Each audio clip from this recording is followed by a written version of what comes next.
మళ్ళీ మా జనార్దన్ అన్నకు, భుజకృష్ణ అన్నకు, మళ్ళీ నీలం అన్నకు, రామకృష్ణ, శారదకు, ప్రతి ఒక్కరికి ఇక్కడ విచ్చేసి ముఖ్యంగా ఇలాంటి జిల్లాల నుండి ఇంతమందిని ముఖ్య వ్యక్తులను పిలిచి ఈ కార్యక్రమం నిర్వహించడం అనేది అసి మసాజ్ కాదు. ఎందుకంటే ఇక్కడ ఉన్న ప్రతి ఒక్క వ్యక్తి ఒక శక్తిలాగా, అంటే ఒక్కొక్క డిస్ట్రిక్ట్ నుండి రిప్రజెంటేటివ్గా ఇక్కడ వాళ్ళందరూ వచ్చినారంటే సుమారు ఈ సభ మొత్తం మనం చూసుకున్నట్టయితే సుమారు 1,00,000 మందితో కోలుకున్న ఎంతైతే సభనో ఆ సభ నేను ఈ వ్యక్తులలో నేను చూస్తున్నా ఈరోజు ఇక్కడ. సో మనందరము బీసీలము. ఈరోజు మన ఎజెండా అయింది జనగణన. ఏదైతే సెన్సెక్స్ ఉందో 1931లో బీసీ క్యాస్ట్ వైజ్ సెన్సెస్ తీసుకొని వచ్చినారు. మన మండల్ కమిషన్ ఏపీ మండల్ గారు కూడా ఎంతో పోరాటం చేస్తే మనకు 1980s 27% రిజర్వేషన్ అనేది వచ్చింది. కానీ వాళ్ళు సెన్సెస్ చేసిన టైంలో కూడా 51% బీసీలు ఉండే. అదంతా తీసుకున్న తర్వాత కూడా 27% రిజర్వేషన్ వచ్చింది. ఆ 27% రిజర్వేషన్ కూడా ఎక్కడ నుండి ఫుల్ఫిల్ అవుతుంది. నేను ఒక జ్యుడిషియల్లో నేను ఉన్నాను కాబట్టి నేను ఒక విషయం మీ అందరికీ మీ దృష్టికి తీసుకొని వస్తున్నా. మొన్న ఒక నోటిఫికేషన్ వచ్చింది, జడ్జిల నోటిఫికేషన్ ఏంటంటే 27% సీట్లు అయితే మనకు అలాట్ చేసినారు. దాని తర్వాత రిటర్న్ ఎగ్జామినేషన్ లో రిలాక్సేషన్ ఉంటుంది. మనకు రిలాక్సేషన్ లో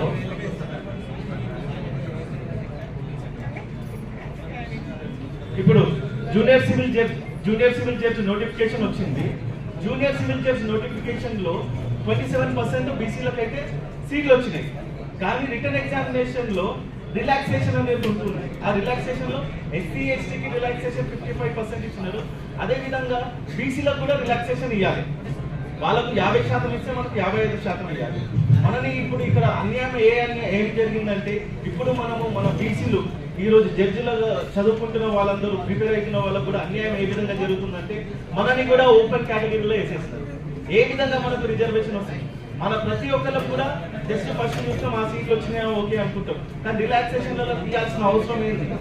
కొత్త రూల్స్ తీసుకొని వచ్చినారు. ఆంధ్రప్రదేశ్ లో చూస్తేమో ఆంధ్రప్రదేశ్ వాళ్ళు దాన్ని ఫాలో అవుతున్నారు. కానీ మన తెలంగాణ వాళ్ళు ఎందుకు ఫాలో అవుతలేదు? దాని మీద కూడా మేము సీజీని కూడా కలవడం జరిగింది. రిజిస్ట్రార్ జనరల్ ని కూడా కలిసినాం. ఆర్ కృష్ణన్న దృష్టికి తీసుకొని వస్తే కృష్ణన్న కూడా రిజిస్ట్రార్ తో మాట్లాడడం జరిగింది. అంటే మనం ప్రతి ఒక్క దాంట్లో మనం ఒక అవగాహనతో మనం ముందుకు వెళ్తే మనకు అన్యాయం జరిగే దగ్గర మన వాయిస్ రేజ్ చేయడానికి ఉంటుంది.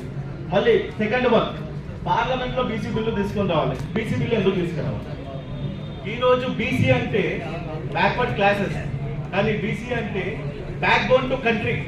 మనందరము బ్యాక్ బోన్ టు కంట్రీ. మనం లేని ఈ కంట్రీ నడవడానికి కూడా. ఎందుకంటే సిజిఎస్టీలు, ఎస్జిఎస్టీలు మనం ప్రతి అగ్గిపెట్టె మీద ట్యాక్స్ కడుతున్నాం, ప్రతి దాని మీద ట్యాక్స్ కడుతున్నాం. ఆ ట్యాక్స్ పైసలతోనే కదా నడిపించేది వాళ్ళు. దాంట్లో ఎవరు ఎక్కువ సంఖ్య ఉంది ఇక్కడ? అమౌంట్ ఎవరు ఇస్తున్నారు ఎక్కువ? మనం ఇస్తున్నాం. కానీ రాజకీయంగా చూసుకుంటే మనం ఎక్కడ ఉన్నాము సమాజంలో? రాజకీయంగా జిస్కా జిత్నా సంఖ్యా వారి ఉస్కా ఉట్టిన భాగం దారి కాంచీరామ్ గారు చెప్పారు. ఎవరిదైతే సంఖ్య ఉందో వాళ్ళకు అన్ని చీరలు ఉండాలి. ఎస్సీ ఎస్టీలకు ఉన్నాయి, బీసీలకు ఉన్నాయి. డాక్టర్ బిఆర్ అంబేద్కర్ గారు కూడా ఆయన లా మినిస్ట్రీని రిజైన్ చేయడానికి కారణాలు ఏంటి? బీసీల కోసం మాట్లాడినప్పుడు ఆ సభలో కూడా అక్కడ అన్యాయం జరుగుతుంది. 317 కూడా మీరు తీసుకొని వస్తాయి.